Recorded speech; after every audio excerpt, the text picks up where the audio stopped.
You know, going into this show tonight, Stomping Grounds, I'm sure there was a lot of low expectations going into this. I'm sure me and any of you that are watching this video knows that there was low expectation going to Stomping Grounds from this match card, from 2 weeks of build, from low ticket sales to what I even saw kind of some videos from inside the arena of how what the entire hard cam section was tarped off black because of low ticket sales, to what I heard now free tickets were given out to the crowd too because of how low it was. It was Tacoma, Washington. It just literally no buzz to this pay-per-view going in, okay? Because I said this was going to be a D level, even I would even say D level, F level pay-per-view, because it just feel like it's just there. And I wondered what type of story does this really further in time for this show when you think about it. Into the show though. But yeah, just kind of just looking at all the doubts, looking at just everything of how bad this mostly was going to turn out tonight, because I did not really even care about this show. I didn't even know it was on. First off, I missed the entire pre-show, okay? And I didn't really know, because I'm sure a lot of people thinking, well, what was the point of watching this low-level pay-per-view if you know it's gonna suck?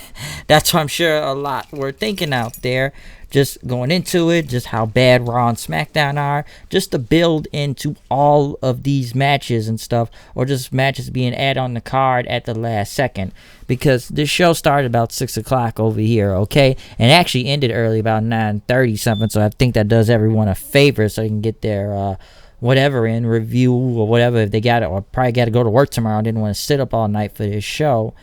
Because I said before, I did not remember the show was today. I was not reminded till like maybe 5 or 10 minutes before the actual show started. I did not see the pre-show because honestly, I was just probably going to watch the BET Awards and, be over with the night. But I turned as soon as the first match came on. Now, did I miss the Cruiserweight match? Yes, I did. I don't know what really happened on there. I just know it was a triple threat match with Drew Gulak, Tony Nese, and Akira Tozawa. I heard it was a good match, and I heard Drew Gulak won the title. Listen, Nese is good in the ring, but he's very bland when he talks, okay? I'm sorry. I've seen him talk before. It's bad. Gaba Gulak's right there. Drew Gulak, PowerPoint or whatever his shoot fighter gimmick at one point. Because I like I said, I don't watch 205. I don't know what's going on. I know he pinned Akira Tozawa. I heard the crowd did like the match, so I don't know really much what happened in the Cruiserweight thing. I'm just kind of going off to what I read. I just didn't see the match in general, okay? Yeah, so like I said, I don't know. Like I said, I just don't really know what happened in that whole Cruiserweight thing. I just happened just to watch whatever I could watch and just kind of be over with it from that point. So yeah, I just did not know. But at least coming into the show, kicking it off immediately though, I guess like I said, the part I got to was the first match of the show let me just say one thing. Welcome to my Stomping Grounds review, or the new Lugs commercial, or whatever you want to call this whole pay-per-view, or whatever this show. This show just feels random, okay? This is like a random show. But I will say one thing. This show actually almost came out pretty decent. And I actually almost thought it was a pretty good pay-per-view. Throughout most of the night it was, to feel like. And one thing I will say before I get anything in these matches, I did love the crowd tonight. I don't know how many people were in that building. I don't know how many of the seating, like I said before, so they were moved so everybody, they can get, so the camera can get a good crowd live shot. I heard the whole, like I said before, the hard cam was tarped off, but this crowd was a hot crowd tonight. Tacoma, Washington was actually pretty good. I liked it. They were funny. I liked half the chants they did out there. And we saw some pretty good matches, and the crowd was really behind it. And I think they had fun out there and amused themselves. Did they hijack at one point a couple times? Yes, they did, and so, rightfully so. But it looks like they all had a good time out there, and they liked what they liked, and what they thought sucked, it sucked, and I thought it was very enjoyable. But we did kick off the show with Becky Lynch versus Lacey Evans for the Raw Women's Championship. Immediately coming into this match, at one point I actually thought Becky was actually going to lose this match. And I say that because A, why was the champion coming out first? B, the way they did on Monday with Becky getting the upper hand over Lacey Evans, you just kind of think that, why do I feel like Lacey Evans is going to win just because Becky got the upper hand on Monday? If you go judging by WWE booking, that other person's going to win the match. And with the champion always coming out first, you know they're going to lose half the time. But that was a different spot to that. Now, looking at this match, there was a lot of talking in here. If people do not know, a lot of people have been saying throughout the night that Becky had to pretty much coach Lacey through the entire match so they can get through it and keep talking. That I could even see them talking about what spot was going on here and there, because I know the crowd was somewhat, well, they were on Becky's side. She was over, of course, and they chanted, "You can't wrestle" at Lacey Evans and everything. But there was one thing that I'm sure a lot of people are talking about, and it's going to happen in the main event too, which I'm sure everyone has now noticed, but it looks like now WWE is pushing this. I told people this was kind of a work at one point, and people thought I was going to be wrong about this. They're going to make this into some type of storyline and work, but like I said, people thought I was going to be wrong, but now I see it's coming in, because you go back at the beginning of this match and you can hear Michael Cole say that, Becky's boyfriend out there, Seth Rollins, is going to be defending his title tonight. They mentioned that probably maybe 2 or 3 times, okay? They have mentioned that, and I've seen it. And don't get me wrong, they mention this almost every week on Monday Night Raw, because I've seen some people say that, are they pushing Seth and Becky's relationship on TV a lot? And it looks like it, because every time you kind of look around, they're either in a segment together, they happen to be passing by, the announcers commentate where they're at half the time, or, hey, he's with her, or whatever, like, okay, we know he's with her, okay, or she's with him, or they show them at some photos at some event, or they mention that both are the champions half the time. So I don't know what type of storyline, and like I said, we'll get more of that to the end, but I keep noticing that, Becky's boyfriend's going to have to defend his title tonight, too, and later on, so watch out for that. But, as for this match, though, the match wasn't bad. I will say, like I said, Becky had to pretty much get Lacey through the match, because Lacey did something that looks like a springboard cutter at one point. And she got frustrated. Becky Lynch pretty much, pulled her down, hit her with a disarmer, immediately tap out. So it was pretty much over after that. Now, at this point in my mind, it's like, good, we're over with this. Let's move on. Let's have Becky move on to some new opponents, please, and get through this whole Lacey Evans thing, because I don't think she's that good in general right now. So let's kind of keep her away from the title picture. But, I said that at the beginning of the night when this happened, but I now feel like I am wrong after what happens later on, because I'd rather hope they just move on and let's go to someone else that can have a better feud with Becky Lynch then.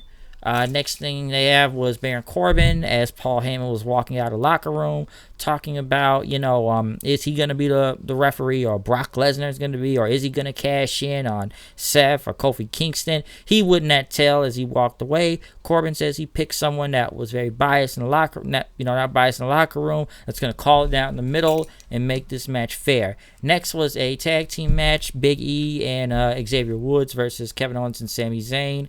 Kevin Owens and Sami Zayn, very over. This was one of my favorite matches of the night.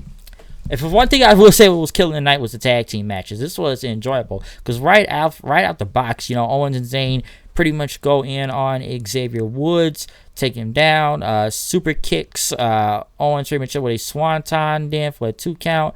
Zayn hit a blue thunder bomb on Woods, still did not work. Even Owens did a frog splash, pretty much dominating for it, pretty much keeping Woods away from Big E from the hot tag. But Big E was able to get in, pretty much suplexing Zayn 3 times, hit him with a running splash. Then after that, one thing I did like was when they were going for the midnight hour. First off, every time Big E does that spear though outside the ring, I still think it's deadly. But when they were going for the midnight hour though, Zayn pretty much got out of there, pushed Big E into the turnbuckle, knock as Woods jumped. Pretty much then after that, Sammy put his foot up as both men were down.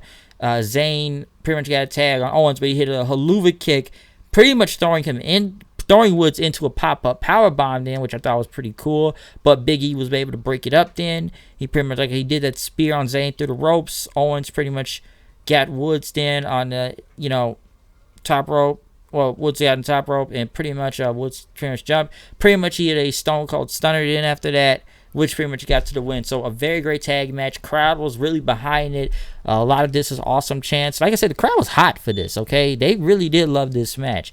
Listen, and Sami Zayn and Kevin Owens needed to win anyways. They lose on either in the main event or SmackDown or on Raw every week they're there. That even my neighbor calls them Laurel and Hardy at this point. Just give them some, top hats and some suits and let's, be the comedy team out there, because it looks like they lose every week, and they lost to the New Day several weeks on either SmackDown or Raw most of the time. So it's actually nice that they had a good win on there, because they lose on TV all the time, okay?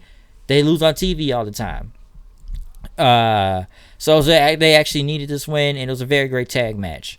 Next, U.S. title on the line, Ricochet versus Samoa Joe. Ricochet, who does his entrance in that backflip he does in the ring, which if you go back and look at his entrance, he botched it and fell onto the floor. But as for the match itself, this was a good match. I thought it was very enjoyable. I thought Ricochet was taking some hard hits out there. I'm not going to get hard hits out there. I'll give him that. I know people are talking about Ricochet right now due to whatever these leaks are about him. I'm not going to get into detail about that. You can go look it up yourself, but I've been hearing that for the past few days. But as for this match, though, this was really good.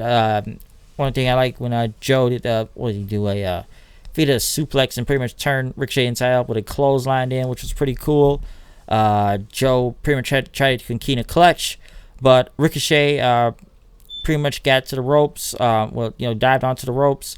He was trying to do that code breaker like thing, but Joe clotheslined the living crap out of Ricochet at that point.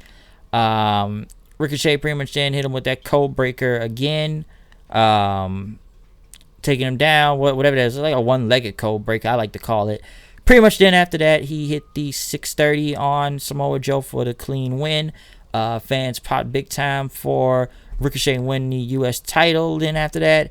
And as he went into the back, pretty much Seth Rollins, Charlotte, Hawkins and Ryder, Carmella was back there, Heavy Machinery, were all congratulating Ricochet on his win. And then Triple H showed up to give him a picture, and not give him a picture, but he showed up then, pretty much giving him a hug and shaking his hand, because NXT, that's why Triple H was there. Triple H has always got to be there right after to take a photo with somebody, especially usually when they win the NXT title or whatever NXT titles.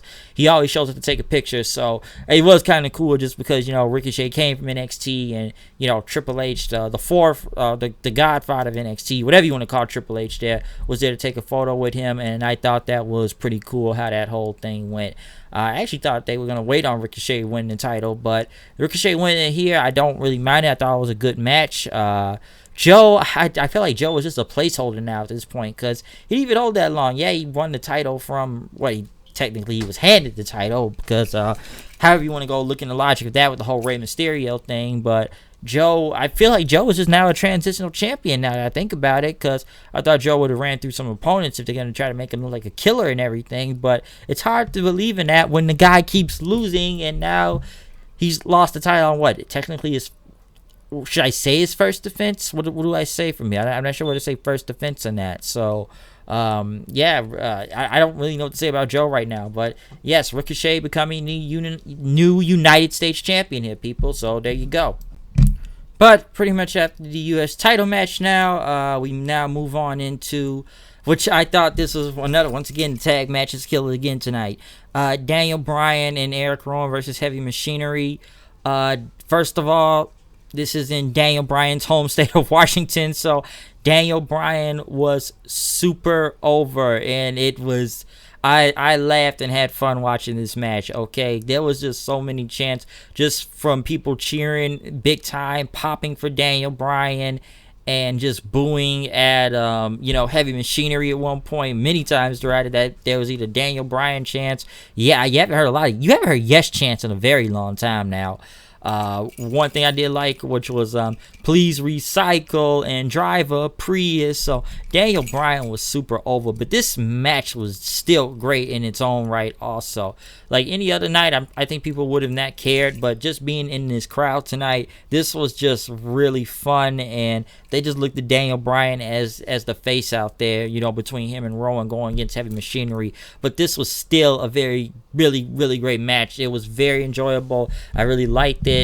Bryan pretty much won with an inside cradle for the win, but I think this feud may continue if I'm not mistaken, which I think it will be. But this was just a great match. Even when Daniel Bryan did the yes kicks and Otis no sold him, pretty much hit him with the caterpillar then after that, and even hit him with the trash compactor, but still did not work, as Rowan came in and got the save and stuff. So yeah, Bryan and Bryan and Rowan still retained the championships, but this was a great match. This was very enjoyable. A lot of back and forth, great near falls. Daniel Bryan just being super over as the face right here. Even though he's supposed to be the heel, he's more the face, and they made Heavy Machinery look like the heels out here. So I just love this match, and it was just that was just a real fun one to watch. I think it will be a rematch in the future, but I did like this match a lot, and that's just because the crowd was just super over with Bryan. That just made it even better, just how they reacted to it. Next was the women's title on the line, the SmackDown one, Bayley versus Alexa Bliss. All I can really say is that I just hope Bayley did not lose, and she did not lose. As for the match itself, yeah, it wasn't really that bad, to be honest. The finish was okay, even though, what was it, I think Cross had tried to get involved at one point, trying to enter the ring and get Bayley's leg until the referee got rid of her, because Bayley pretty much, she went through the ropes and knocked Cross off of her. Pretty much Bliss had tried to get her again, throwing her back into the ring, trying to hit a Twisted Bliss, but Bayley put her knees up. Bayley pretty much hit the Bayley to belly then for the win, so Bayley still retained her championship. Just like I said, and both women were over. The people chanted both these gals, and let's go Bayley, let's go Alexa. So it was kind of, don't you dare talk, machine. Don't do it. I'm not sure. Oh, she did it. But yes, yeah, I will say both of them were over, but Bayley picking up the win. All I just had to say is thank God Bayley won, because I do not need to see a repeat of what happened a few years ago with this. And I guess this whole Bliss and Nikki Cross thing is going to continue, since one of them since Bliss has not turned on Nikki Cross yet. Cross was there to help, and Bayley was just kind of pushing her back most of the time. I guess trying to prove that Bayley was a bad person. But yes, Bayley retained the championship. Hopefully we can move on from this and Bayley gets a different opponent and not be anywhere near Alexa Bliss, because I did not need to see that again with Bayley losing the title, of just how they buried that girl in the past. So at least it was a different outcome this time. Ricochet was in the back doing a photo shoot with the U.S. title until Luke Gallows and Carl Anderson showed up taking photos. Next thing you know, AJ Styles came up and congratulated him then. Big pop for AJ. Pretty much say he see Ricochet tomorrow night. So I'm assuming right here it's going to be what? AJ Styles, Ricochet for the U.S. title. The club back in AJ's corner. Some form of a Bullet Club, I guess. I don't know where this is going, but I want to see AJ Styles and Ricochet, y'all. I will say that for the U.S. title. Make it happen. With the club involved, I like where this is going. We'll see what happens then after that. If AJ ain't going for the main title, we'll see what he does with the U.S. and bring Gallows and Anderson along with him, since they finally want to do something with both of these guys. Let's make them into the club again. Next, a match I don't think anyone cared about, which didn't really need to happen. Roman Reigns versus Drew McIntyre with Shane McMahon. Shane's got to do his whole best in the world thing, of course. I tell you, we'll be the champion soon enough. The fans did boo Roman when he came out, I will say that. They both men pretty much immediately brawled with each other before the match even officially started, pretty much going down the ramp. you know, what do I have to say about this match? I knew Shane was going to get involved. I'm sure we all know that. There was this is awful chance at one point, or Shane is awful. I just don't think no one wanted to see this match. Don't get me wrong, both men did work hard out here, and they did go at each other. Of course, you know, the referee was down at one point, which Reigns was about to win, and he hit the spear on, you know, McIntyre. But next thing you know, pretty much then after, yeah, pretty much, then you know, Shane pretty much pulled the referee's legs from under the ringside then. Like I said, Shane was involved many times. He had Superman punched off the ropes at one point, but he got in, started beating up Roman, hits the coast to coast, puts McIntyre over, and finally puts the referee in there. There's no disqualifications, I see. And the ref counts. Roman still kicks out. There was some boos, but the fans did chant Roman chants. McIntyre pretty much went for his finisher again. The the whole Claymore kick thing. It told Roman to get up. McIntyre went in at him, but he got caught with a Superman punch. Shane ran in and pretty much got tossed. Reigns hit a spear, and Roman Reigns wins again. Personally, I'm sure many people said that Drew McIntyre needed the win, because why is Roman still feuding with these people? Even Shane McMahon said this feud has to be over after. Not Shane McMahon. I think Michael Cole or Corey Graves said this feud is pretty much over after this. I just find it funny that Shane McMahon is able to beat Roman Reigns, but Drew McIntyre again cannot beat him, and this is the second time. Listen, nobody didn't want to see this match again, and now looking what happened tonight, I'm sure it's going to be a third one now. We didn't want to listen at WrestleMania. It sucked. No one cared. We all know who's going to win. Seeing it the second time around, what's the point of seeing it if Drew McIntyre is not going to get the win? Roman won at Mania. Did he really need this win here? Shane, not Shane, but McIntyre is just now looking like a scrub at this point. That's what it is, okay? Because if you ask me, McIntyre looks like more of the underdog when you think about it, because he's not the one winning against Roman, okay? And this was basically almost a 2-on-1 match. Well, not even a 2-on-1 match, but Shane was out there and it's still not working. It's still not working. But, hey, Shane McMahon could win in Saudi Arabia. He could beat Roman Reigns there. But, oh, no. Drew can't, okay? So I said, what's the point of doing this feud over again, huh? What is the point of continuing this feud? Roman won.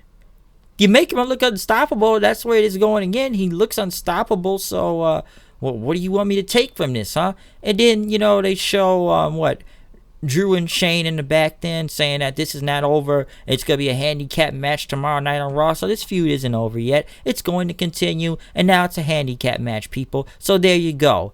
This is probably, I want to say probably one of the worst matches on there, really, because I just don't think people want to see this again. And now as for this cage match right here that's next, Kofi Kingston versus Dolph Ziggler. It should have been me. Match. Listen. I feel like the crowd just fell off after this. And even I kind of started to tune out in this cage match. It was okay, but listen. At least they used the cage a couple times here and there, but nobody really believed Dolph Ziggler was going to win this match. I'm going to be honest, I was somewhat even half paying attention. Kofi's still over, don't get me wrong, and they chanted Kofi when he came out, but I just don't. Ziggler is just not over, okay? I'm sorry. No one really believed he was going to win this title. I don't think anyone did. I did like the finish, though, when Ziggler was trying to get through the rope, almost there, but Kofi Kingston leapfrogs his way over him to the outside of the ring, splashing on the floor then. So he just leapt over him like Frogger or something, and just went through the middle rope and landed on the floor. And as the New Day came out and celebrated after that, they interviewed Kofi saying like, Ziggler's a heck of a competitor, but he's still the WWE champion. This match, I want to say this match felt forever, even though it was like 20 minutes. This match really did feel forever at one point. I felt like it just went long, and I just don't think a lot of the crowd cared. They really didn't, okay? I just don't think they cared throughout many parts of this match. Because, dude, there was no point of doing this. Excuse me. We saw this at Saudi, was it Saudi Arabia? We saw this in Saudi Arabia. We knew Ziggler wasn't going to win. We knew this was a cage match. We knew he wasn't going to win, okay? No, I just think that's why the crowd wasn't into it that much, I feel like. They know Kofi was going to win. Ziggler, they just don't care. They don't care. Give Kofi Kingston a different opponent, a different heel. give him something if we're trying to make him like a credible champion here, okay? Give him Randy Orton. I want to see that at least. At least that'd be a more interesting match than Ziggler, because I'm sure people are just looking at Ziggler just some mid-card guy just wishing he left the company at this point, because this whole it should have been me thing is not working, okay? So we knew he was not going to win. So, yeah, Kofi was going to retain. No surprise there. And I knew it wasn't going to be a cash-in either. Baron Corbin came out then for the main event. Seth Rollins did too and brought his chair with him as he was getting ready to announce a special guest referee. Rollins pretty much picked up the mic and said, come on, man. Whoever's the referee is going to get the same treatment just like everyone else. And then, he announced Lacey Evans. And this is where the crowd turned and hijacked the entire show. And I guess, Rollins can't use the chair then because you can't hit women with the chair. Maybe the Attitude Era, but not in this day and age. And I'm sitting there wondering, why do we even need Lacey Evans in this? And I just think this is where the crowd turned. And next thing you know, you heard boring chants. You heard this is stupid chants. You heard CM Punk chants. You heard AEW chants. You heard NXT chants. This match sucks. Just many. This is where the crowd just hijacked the show. And then with the referee, of course, it's a no count out match because Seth Rollins put Baron Corbin through a table, so no count out, no disqualification. So the rules keep changing on and on. There's Becky chants in, which I'm just sure that was about to happen sooner or later. Becky was gonna come out there because once again they got to push their relationship and everything, so we know what was gonna happen with that. But just, Lacey Evans being the heel referee, not counting and counting for Corbin, doing slow counts. Just him even getting the curb stomp at one point. And then when, she slapped Seth Rollins at one point and then low blowed him. Corbin hit the end of days. Next, Becky Lynch comes out, attacks Lacey Evans. Hit him with Explorer suplex on the barricade. They start, brawling with each other out there. Referee John Cone comes out then. Corbin didn't like that. Next thing you know, Seth pretty much, super kicks him, hits him with the, Corbin tried to finish it again, but Seth avoided it. Super kick, curb stomp, it was over. Pretty much Becky and Seth celebrated in the ring after that. And, I don't know, they kept chanting, you're the man, or one of them said, you're the man. Rollins said that Becky at one point, so I don't know, okay? So pretty much after what I'm seeing from here, number one, the Becky and Lacey Evans thing continues. For some reason, I see this is going to be a tag match sooner or later, and both titles could be on the line. I don't know if it's going to be Extreme Rules tonight since they, Extreme Rules since they kept promoting that pay-per-view or whenever that will happen. But just going by look at it, this is now probably going to be a tag match. And I've said this before, like I said in the beginning. Why are we really pushing Seth and Becky's relationship on TV for, okay? I don't really understand why they are just kind of, they are pushing it big time, okay? They really are. And I just don't think, I knew it was kind of being pushed before, but now I can see this is probably going to be into some storyline now. Like I said, I said it was a work not that a while ago, so now we're making their relationship into a work or something like that. So this match itself, though, was just kind of whatever. Listen, no one didn't want to see Corbin in the main event. I personally thought Bray Wyatt was going to be the special guest referee, but I don't think they wanted to give that away now that I think about it and just kind of wait on it because I'm still people just waiting for him to debut. But I just think the whole Lacey Evans thing just pushed everything into left field at this point and just kind of killed the entire show. And I enjoyed this show throughout I enjoyed this show throughout the first match all the way up to mostly I would say the McIntyre and Roman, but I feel like the crowd died at the Kofi and Ziggler match. That's when they died, and the main event was just like, screw this show, we're done. But it's like the tag team match was really great. Ricochet winning the championship wasn't bad. I did like that match also, Ricochet and Joe. Who else was on this card? Like I said, I already said what I had to say about the last three matches and everything with the Roman and Drew and WWE title and Universal Championship. But the women's matches weren't bad either. The one with Bayley and Alexa and I'm not sure about Lacey and Becky, but it was still an entertaining thing that was going on in that match itself. But like I said, both tag matches, titles, and Owens and Zayn. So this was not a bad show. Like I said before, TVs may suck.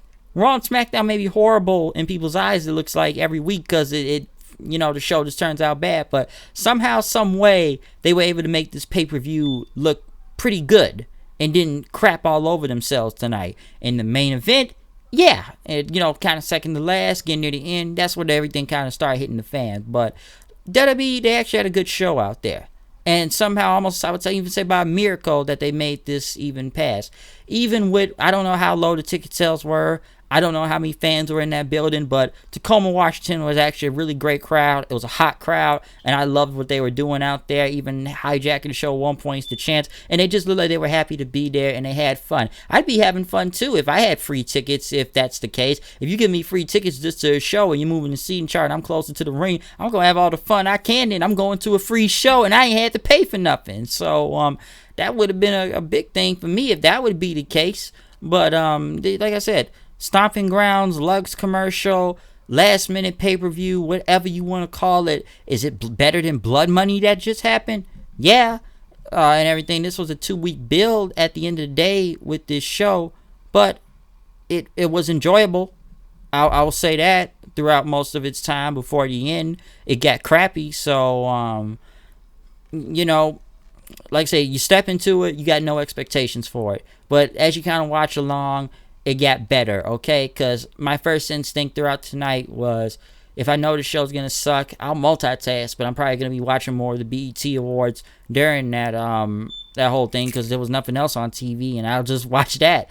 But like I said, Stomping Grounds, hopefully the next pay-per-view will have better build and it can do something better at Extreme Rules, because Stomping Grounds just felt like it was there. It was there to be there. I said this is like D level, F level pay-per-view that you just wouldn't even notice if it was even there, and that it just did not care, okay?